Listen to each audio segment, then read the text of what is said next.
इब्न शहाब उबैदुल्लाह से रवायत करते हैं कि इब्न अब्बास ने कहा कि तुम लोग अहल किताब से किसी चीज़ के मुतालिक क्यों कर पूछते हो, हालांकि तुम्हारी किताब वो है जो रसूल अल्लाह पर ताज़ा ताज़ा उतारी है, इसे तुम पढ़ते हो, खालिस है, इसमें कोई आमिज़श नहीं, और इस किताब ने तुमसे बयान कर दिया है कि अहल किताब ने अपनी किताब को बदल डाला और इसमें तग़य्युर किया। वो लोग अपने हाथ से किताब लिखते थे और कहते थे कि ये अल्लाह की तरफ से है ताकि इसके जरिया थोड़ी कीमत वसूल करें। जिसका इल्म तुम्हारे पास आ चुका है तो क्या इसके मुतालिक सवाल करने से वो तुम्हें मना नहीं करता है? अल्लाह की कसम, मैं अहल किताब में से किसी को नहीं देखता हूँ कि तुमसे इस चीज़ के मुतालिक पूछें जो तुम पर नाजिल की गई। हज़रत जिंदब बिन अब्दुल्ला से रवायत करते हैं, उन्होंने बयान किया कि रसूल अल्लाह ने फरमाया कि तुम कुरान को इस वक्त पढ़ो जब तक कि तुम्हारे दिल मिले रही, जब तुम इख्तिलाफ करने लगो तो इससे खड़े हो जाओ। हज़रत जिंदब बिन अब्दुल्ला से रवायत करते हैं, उन्होंने बयान किया कि रसूल अल्लाह ने फरमाया कि तुम कुरान को इस वक्त पढ़ो जब तक कि तुम्हारे दिल मिले रहीं, जब तुम इख्तिलाफ करने लगो तो इससे खड़े हो जाओ। और यजीद बिन हारून ने हारून और से नकल किया है कि मुझसे अबू इमरान ने उन्होंने हज़रत जिंदब से उन्होंने नबी से रवायत की है।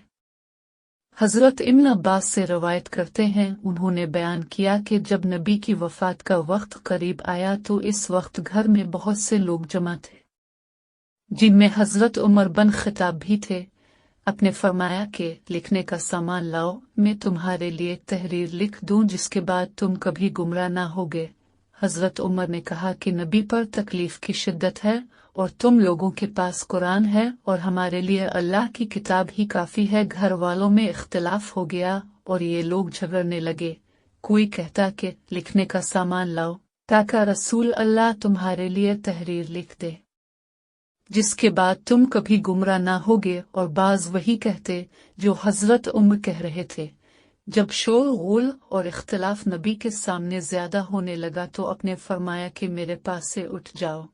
उबैदुल्लाह का बयान है कि इब्न अब्बास कहा करते थे कि सारी मुसीबत वो चीज़ है जो रसूल अल्लाह और आपके लिखने के दरमियान हाइल हुई, यानी उन लोगों का झगड़ा करना और शोर गुल जैसे लोगों को, जबकि वो हद से फारिग हो गए। आपका ये फरमाना कि अपनी बीवियों के पास जाओ।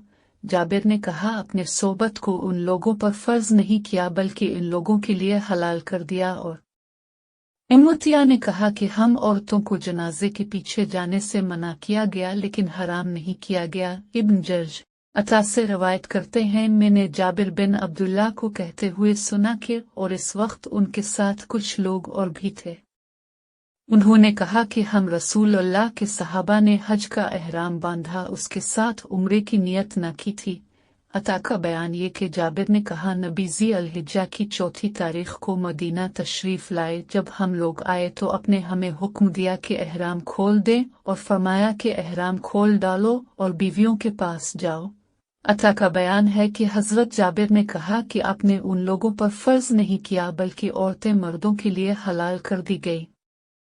नबी को ये खबर मिली कि हम लोग ये कह रहे हैं कि जबकि हमारे और अरफा के दरमियान सिर्फ 5 दिन बाकी रह गए हैं, अब हम लोगों को इजाज़त देते हैं कि हम अपनी बीवियों से सोहबत करें और हम अरफा इस हाल में पहुँचेंगे कि हमारे जिक्र से मस्तपक रही होगी।